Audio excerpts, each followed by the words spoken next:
মাই সার্কেলে এই হঠাৎ পরিবর্তন দেখে অনেকেই একটু চিন্তায় পড়ে গেছেন। আসসালামু আলাইকুম সবাইকে। আজকে আমরা এমন একটা বিষয় নিয়ে কথা বলবো যেটা নিয়ে এখন অনেকের মধ্যে আলোচনা চলছে।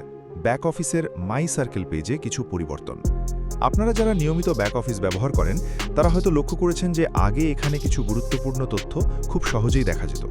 যেমন একটা ছিল সার্কেল লিমিট, অর্থাৎ আপনি সর্বোচ্চ কতজনকে নিজের সার্কেলে যুক্ত করতে পারবেন। এরপর ছিল ইনভাইটেড মেম্বার্স, আপনি কতজনকে ইতিমধ্যে ইনভাইট করেছেন।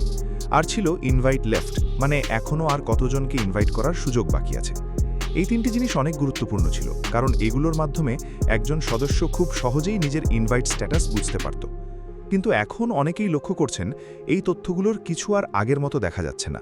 বিশেষ করে সার্কেল লিমিট আর ইনভাইট লেফট অনেকের ব্যাক অফিস থেকে হঠাৎ করেই উধাও হয়ে গেছে। এটা দেখার পরই স্বাভাবিকভাবে সবার মাথায় একটা প্রশ্ন আসছে, এটা কি কোনো বড় আপডেটের ইঙ্গিত, নাকি শুধুই একটা টেকনিক্যাল বা সিস্টেম পরিবর্তন?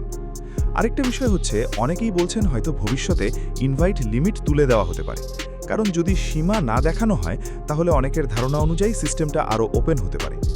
এখানে একটা বিষয় মনে রাখা খুব জরুরি, এখন পর্যন্ত এই পরিবর্তন নিয়ে কোনো অফিসিয়াল ঘোষণা আসেনি। মানে কোথাও থেকে নিশ্চিত করে বলা হয়নি যে ইনভাইট লিমিট তুলে দেওয়া হয়েছে বা সিস্টেমে বড় কোনো পরিবর্তন এসেছে। তাই শুধু ব্যাক অফিসে যা দেখা যাচ্ছে সেটাকে ভিত্তি করে এখনই কোনো ফাইনাল সিদ্ধান্তে চলে যাওয়া ঠিক হবে না।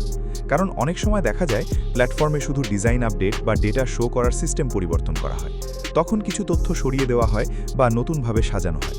সেই কারণে এই বিষয়টাকে এখনই ফাইনাল আপডেট হিসেবে না ধরে একটা সম্ভাব্য পরিবর্তন হিসেবেই দেখা উচিত। সবচেয়ে ভালো হবে এখন একটু অপেক্ষা করা। অফিসিয়াল কোনো ঘোষণা বা আপডেট এলে তখনই আসল বিষয়টা পরিষ্কার হবে। আর আপনারা চাইলে নিয়মিত ব্যাক অফিস চেক করতে পারেন, কারণ অনেক সময় নতুন আপডেট আগে সিস্টেমেই দেখা যায়, পরে তার ব্যাখ্যা আসে। সব মিলিয়ে এখন পর্যন্ত এটা শুধু একটা প্রশ্নবোধক পরিবর্তন, নিশ্চিত কোনো সিদ্ধান্ত না। আমি কোনো নতুন অফিসিয়াল আপডেট পেলে অবশ্যই আপনাদের জানিয়ে দেব। ভিডিওটা যদি ভালো লাগে তাহলে লাইক, শেয়ার আর সাবস্ক্রাইব করে পাশে থাকবেন। ধন্যবাদ।